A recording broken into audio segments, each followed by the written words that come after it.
Nothing is going to change, Dan, unless we have an explicit repudiation of the anti-cop narrative that has been embraced by President Joe Biden, much of the Democratic class, by political activists in cities, because cops are still operating under this pall of accusation that they are inherently racist, and if they engage in law enforcement activity which results in a disparate impact on black criminals, which all law enforcement activity which is targeted at where crime is happening will have a disparate impact on black criminals. If the cops are still operating under this phony accusation that the only allowable explanation for such enforcement disparities is racism, they have no reason to be proactive because they are putting their careers in jeopardy.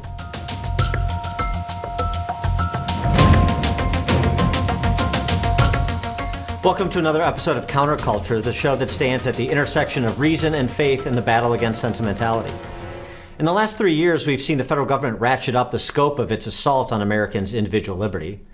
From the surveillance state to the censorship industrial complex to safety as COVID mandates, honey, the federal government shrunk the ordinary American. Curiously, the one area government has retreated, even after the defund the police and defund ICE tantrums subsided, is in law enforcement. Why is public safety not a priority for the federal political ruling class and so many of its state allies? The War on Police, the title of the 2016 book of this episode's guest, is now being waged by other means, it would seem. Heather Mac Donald is one of the most important cultural commentators of our time, whose scholarship on issues ranging from policing and criminal justice to identity politics on campus and in the larger Western culture has been instrumental in understanding what the new Marxists are aiming to do, how they're going about it, and how to stop them. Mac Donald is the Thomas W. Smith Fellow at the Manhattan Institute and contributing editor to its flagship publication, City Journal. She's the author of indispensable books including The Burden of Bad Ideas, The War on Cops, The Diversity Delusion, and most recently, When Race Trumps Merit. She's a graduate of Yale, Cambridge, and Stanford Law. I'm sure she wants to highlight Yale and Stanford these days about as much as I want to highlight Northwestern. Anyway, Heather Mac Donald, welcome to Counterculture. Thanks so much for joining us. We appreciate it. Thank you so much, Dan, and congratulations on your new podcast. It's great. Thank you.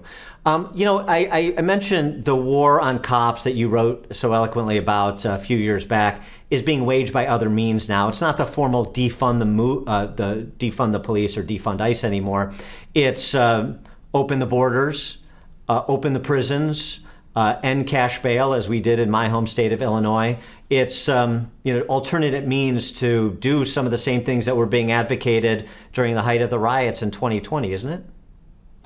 Yes, and there's really been no change in rhetoric. Maybe we're not hearing the explicit calls for defunding the police, but nothing is going to change, Dan, unless we have an explicit repudiation of the anti-cop narrative that has been embraced by President Joe Biden, much of the Democratic class, by political activists in cities, because cops are still operating under this pall of accusation that they are inherently racist, and if they engage in law enforcement activity which results in a disparate impact on black criminals, which all law enforcement activity which is targeted at where crime is happening will have a disparate impact on black criminals.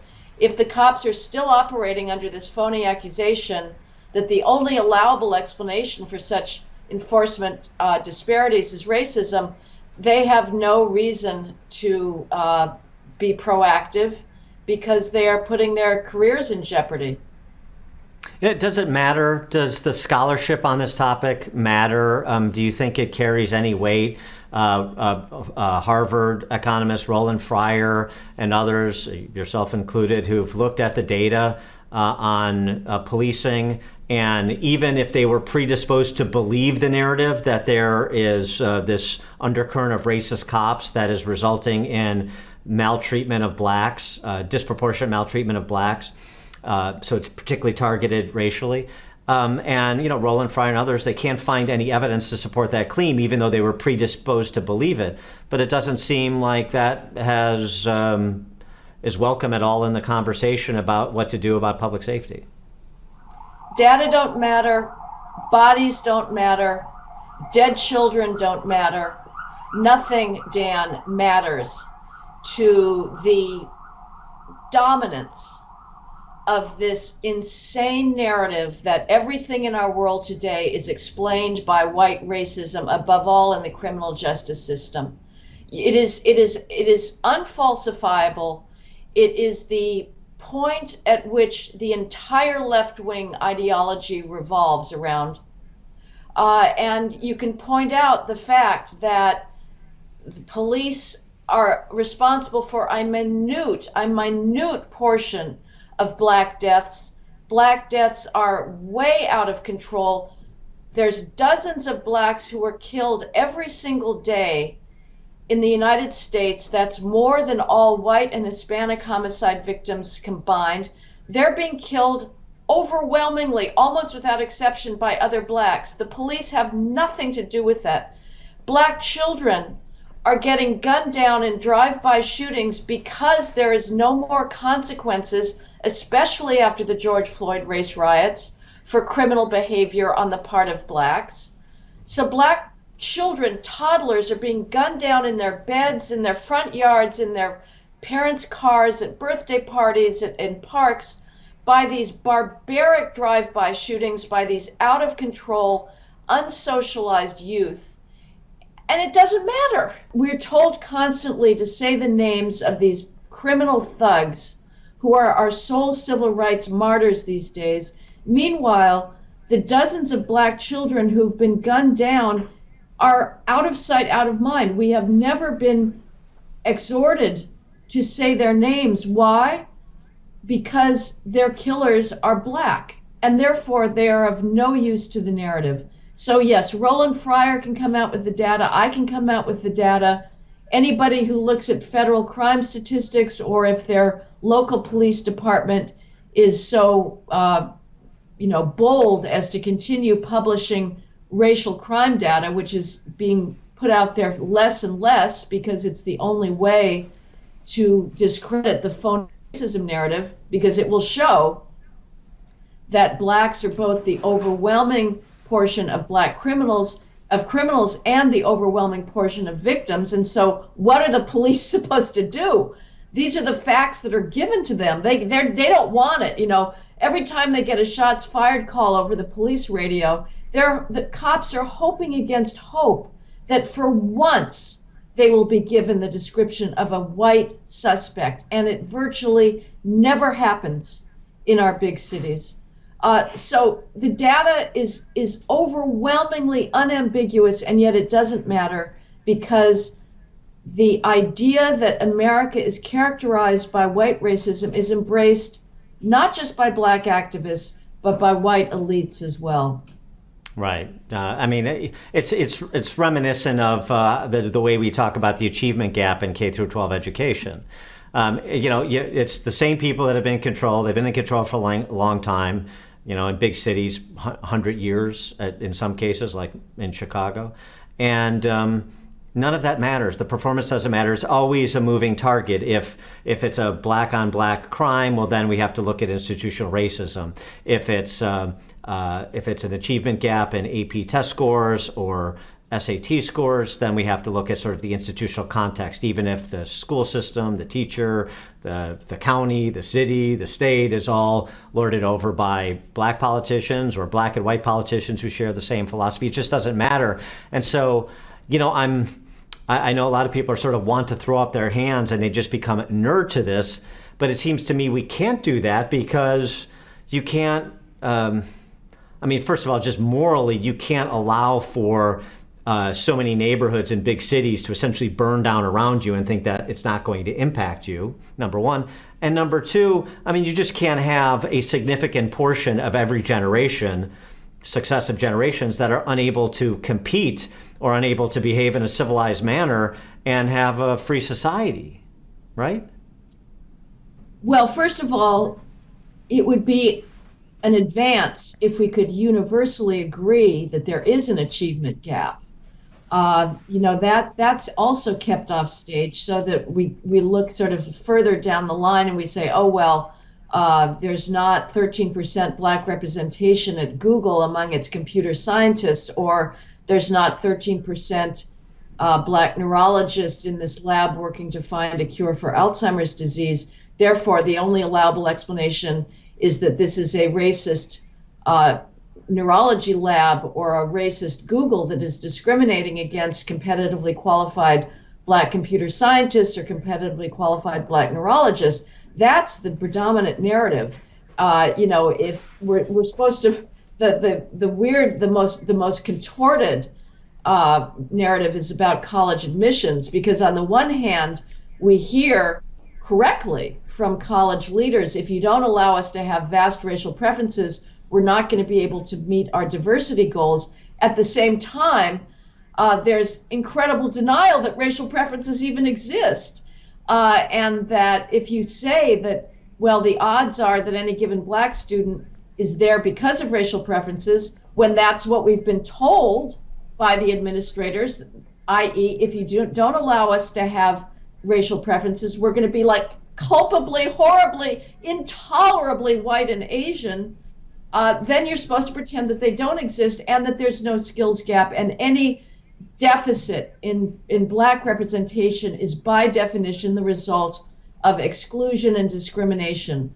The fact of the skills gap is so vast, though. It is so vast. 66% of Black 12th graders don't even possess partial mastery of the most basic 12th grade math skills, like being able to do arithmetic or read a graph, that it is impossible to have 13% Black representation in meritocratic institutions. The fact of the matter is, you can have meritocracy or you can have diversity. You cannot have both. And any institution that is proclaiming its fealty to diversity is saying sub rosa, sotto voce, we are discarding meritocracy, and we are hiring people and promoting them who are mediocre at best and incompetent at worst.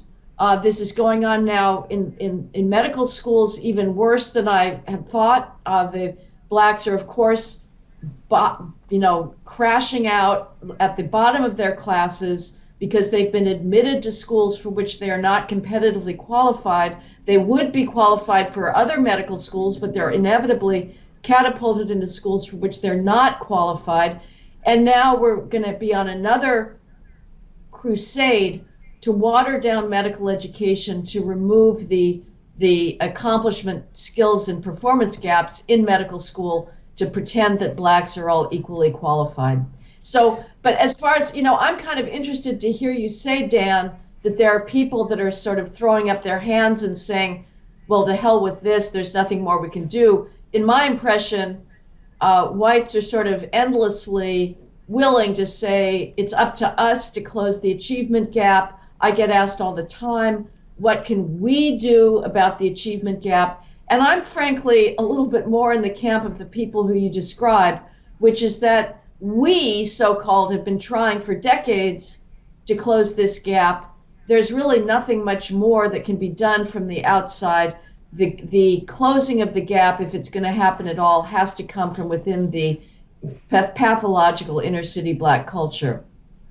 No, I agree. I mean, the we that I was referring to, or people throwing out their hands, is more like, conservative school choice advocates who say, there's nothing in it for me. My kids are out of school, or I got a good education. This is about, I want everybody to have the same opportunities I had in the K through 12 level or in the post-secondary level. And that's not the case right now because of the way that the government schools are set up, because of how poorly they perform, the centralized nature of them, and so forth.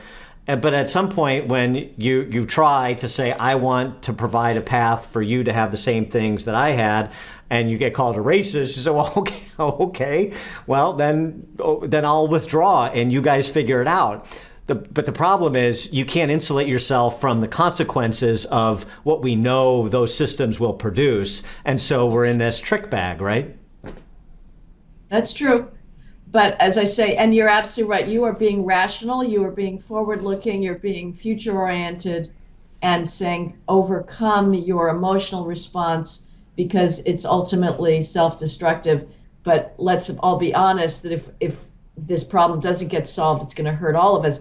Nevertheless, I'm quite sympathetic to people who do feel that, and it is amazing to see these big billionaire donors, GOP and Democratic, like Michael Bloomberg, the former mayor of New York City, who've poured billions into charter schools, to be criticized of somehow they're out of some kind of financial self-interest. But that's what the teachers unions say, and I've never been able to possibly fathom that argument. This is clearly altruism on their part. They simply want to close the achievement gap between Black students and Hispanics, to a lesser extent on the one hand, and whites and Asians on the other. And yet they're constantly accused of somehow being racist for even that. So it's an amazing situation. It defies all logic. But I mean, it may be nevertheless, Dan, that a walkaway movement is needed, because at this point it's kind of the white donor class, philanthropy class, that's trying to prop this whole thing up. And maybe if a message was sent, which is that we're out of here, you guys, it's really up to you. You have to start exercising bourgeois habits of self-control. The parenting is a disaster. America keeps turning its eyes away from just the deep pathologies in inner city culture. And those changes have to come from within. There's really not a whole lot that people on the outside can do at this point.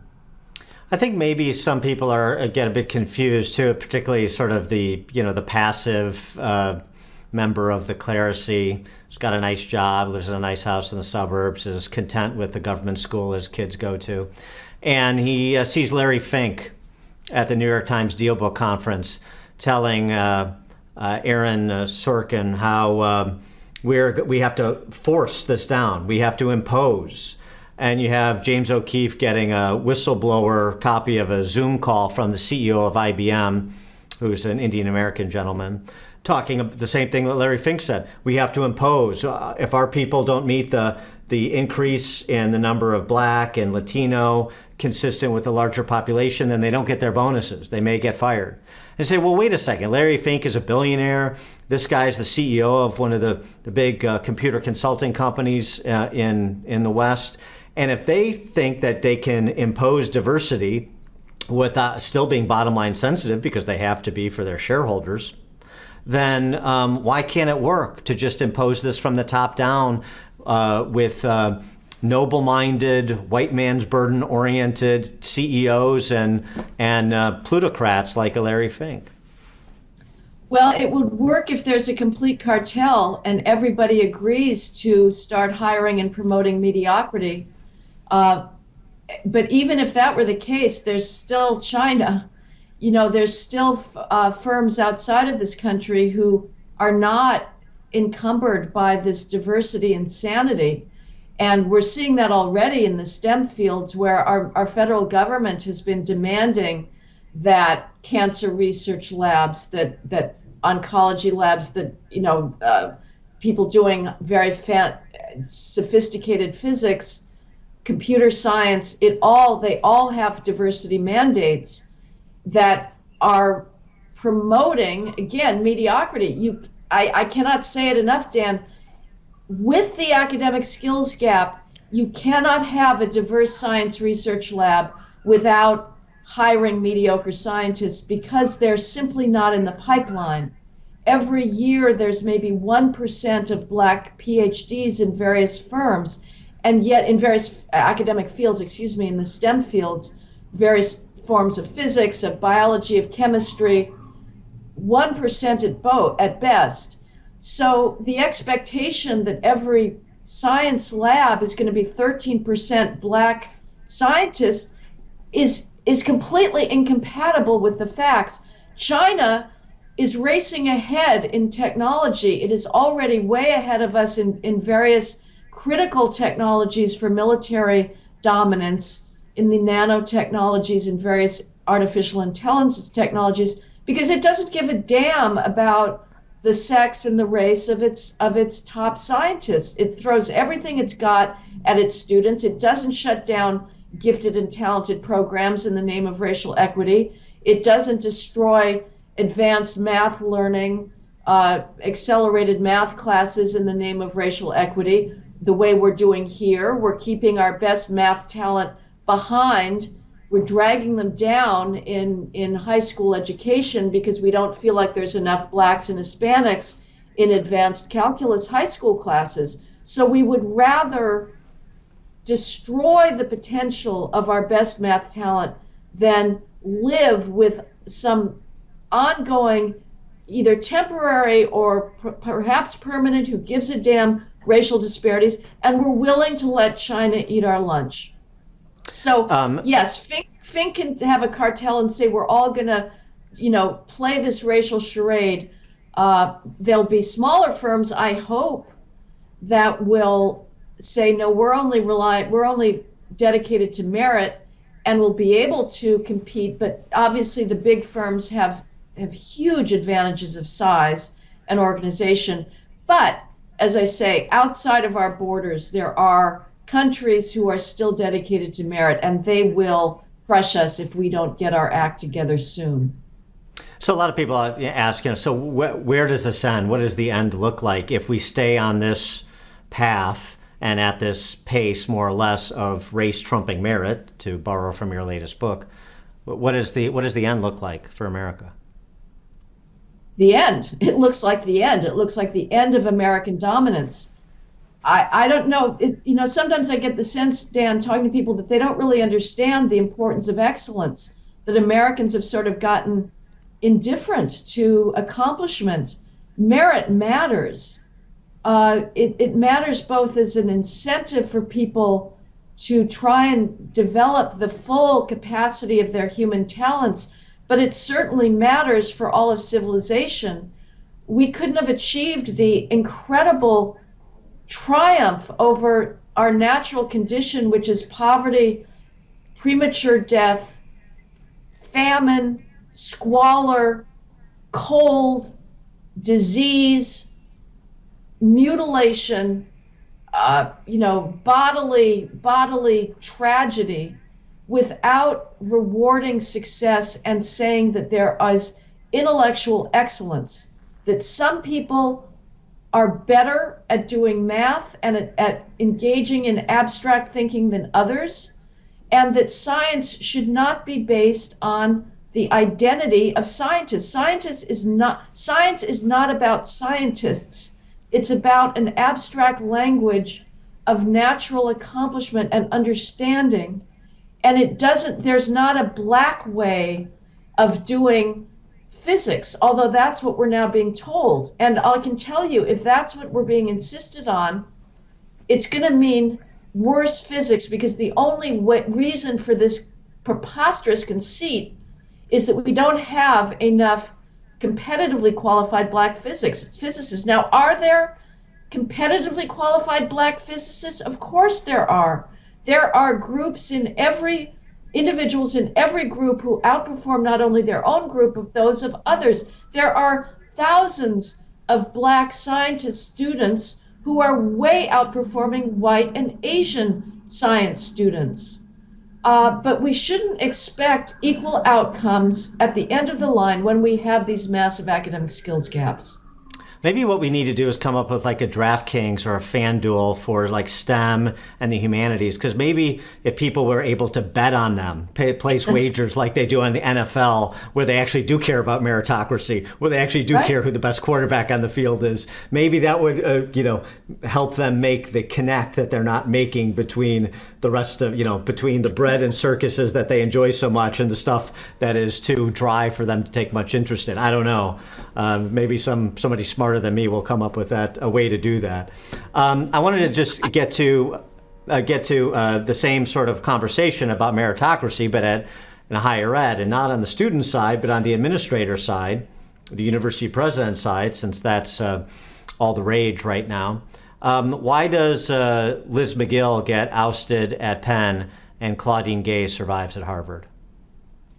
Because the Harvard Corporation was not willing to put up with a race riot and the Harvard Yard, which would have happened if a black female, as we always hear, the first black female president of Harvard, was told to step down the way the Liz McGill, the white female president at University of Pennsylvania, was clearly communicated to do, following all three disastrous performances at a House hearing last week, including the female president of MIT. But, you know, as a black female, she has a magic amulet that makes her untouchable. You are just not going to get rid of a black female. There was a big letter of black alumni to Harvard saying she's the right person. You know, she can, you know, take us through the problems of racism at Harvard, which are non-existent. The only racism is against white males. So that's why she's there, and that's why she was there in the first place, of course. And the donor pressure that in part was the explanation for McGill's ouster, you know, Ross Stevens saying $100 million, but she's got to go. That matters at Penn, but it doesn't matter when Bill Ackman, a billionaire, says the same thing about Claudine Gay at Harvard. Doesn't matter. Different standards. Well, we'll see. I mean, I doubt whether she'll be pushed out later down the line because the same problem pertains. But yes, obviously. But the donor revolt is something I'm writing about right now, and it's an important development. It really is. I mean, on the one hand, these universities are sort of revolt proof because their endowments are so princely, but they're all greedy bastards, you know. Even though they could live off of their endowment for the next 2 centuries, they still feel entitled to every last alumni penny that's due them, you know, that's coming their way. And so you can get their attention by coordinated funding boycotts, the way we've seen most coordinated, most sophisticated at Penn. It has been going on at Harvard, maybe without quite the same sophistication behind the scenes, but I certainly hope it's going to continue. And, you know, it's been very interesting to follow the education of Bill Ackman because he's a liberal Democrat, and one of his early interviews on CNBC was to say, well, the problem with DEI is it doesn't contain enough marginalized groups. There's so many oppressed, marginalized groups on college campuses, like Jews and Asians, so we should bring them under the DEI umbrella because the majority is just so oppressive. Well, recently he's been saying get rid of DEI entirely, which is the right move, although he still says, but Harvard still should have a goal of being inclusive. Oh, bullshit. It's inclusive to everybody except straight white males. Its only concern at this point should be intellectual rigor, not inclusivity, which it managed, you know, decades ago. But you know the profile of the Ackman. You just described it nicely. The Ken Griffin who's saying, I'm not giving any more after you already gave $500 million. And it's like, so what is really, what's your prognosis about the sustainability of it? They're so status driven. Most of them want their name on a building at the alma mater. They want to be feted by the elites of the Ivy League and rub shoulders and you know, have people genuflecting, people like Claudine Gay genuflecting before them and so forth. So I just wonder if they can really resist the siren song for, you know, longer than is absolutely necessary to at least posture as righteous when it comes to combating anti-Semitism on campus.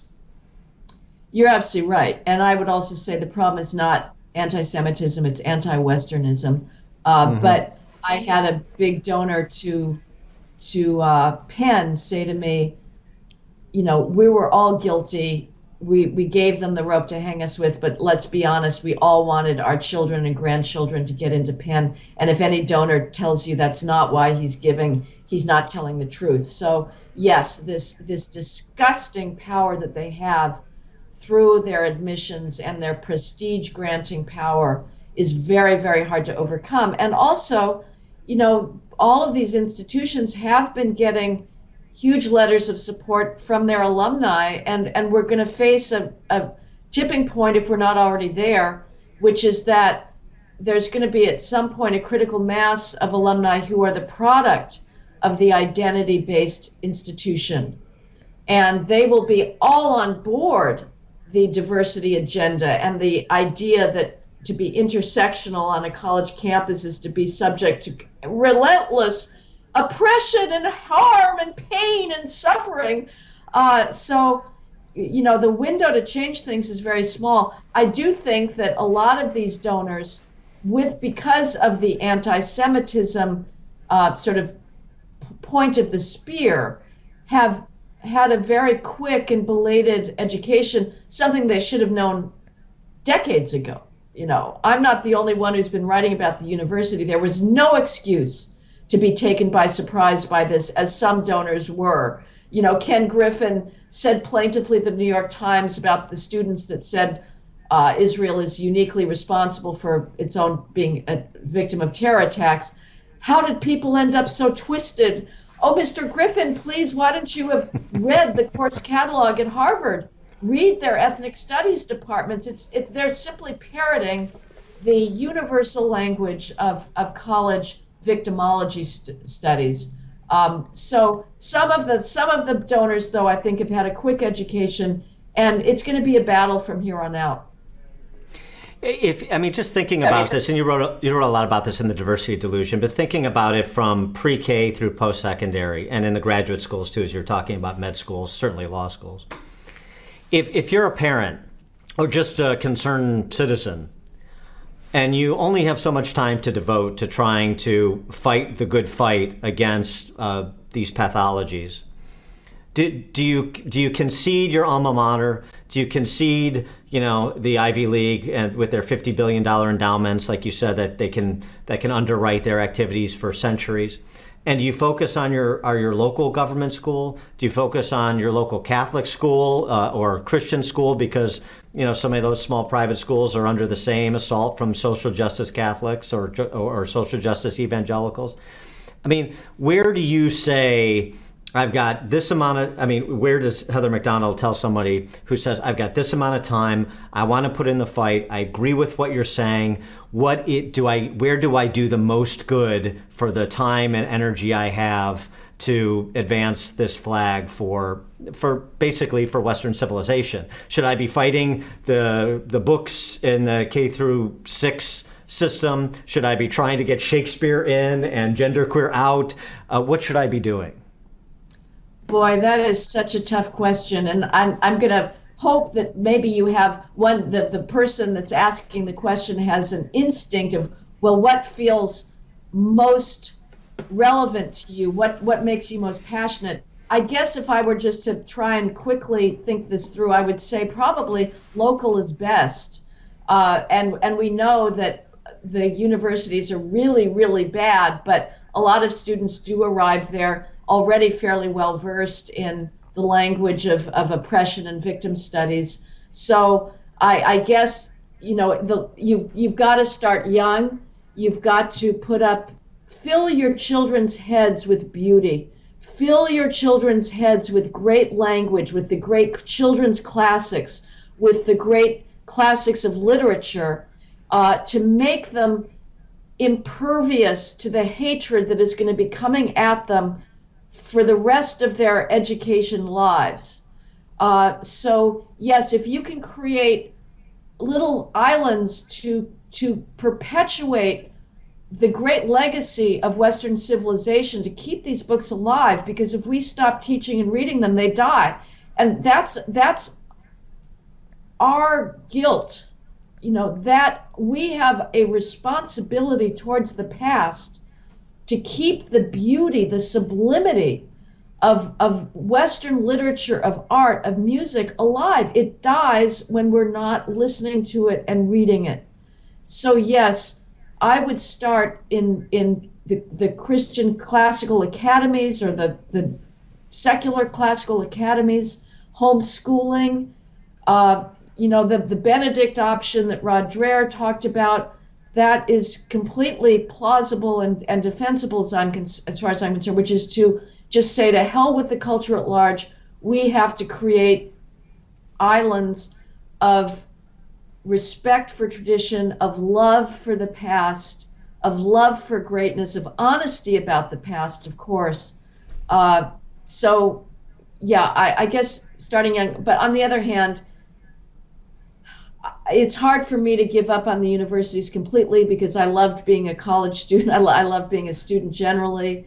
I love being in the stacks of Sterling Library at Yale reading Renaissance literature. It's very hard for me to give up on that as an ideal. So if you have the clout or the stomach for taking on the universities, I would never tell anybody to give that up completely. Founding the new university idea is a problem because you don't have the prestige, and the donors at Penn have a very clever solution to that, which we'll see if they can get that out. Well, yeah, I mean, or you know, you can always do the positive thing too, which is to say any institution that is producing lifelong learners, whether it's at the primary, secondary, or post-secondary level, well, that's something I want to support and amplify and help replicate elsewhere if possible too. I mean, that's another way to look at it. All right, among the great books that you should pick up, in addition to what Heather was referring to, is Heather's books, War on Cops, Diversity Delusion, and her most recent, When Race Trumps Merit. Heather McDonald, Manhattan Institute. Heather, thanks so much for joining us. Always appreciate your time. Thank you, Dan. Pleasure to be with you. Thank you for the great questions. Thank you. Please like this video and subscribe to this channel if you haven't already. And please leave a comment in the comment section. We'd love to hear your thoughts.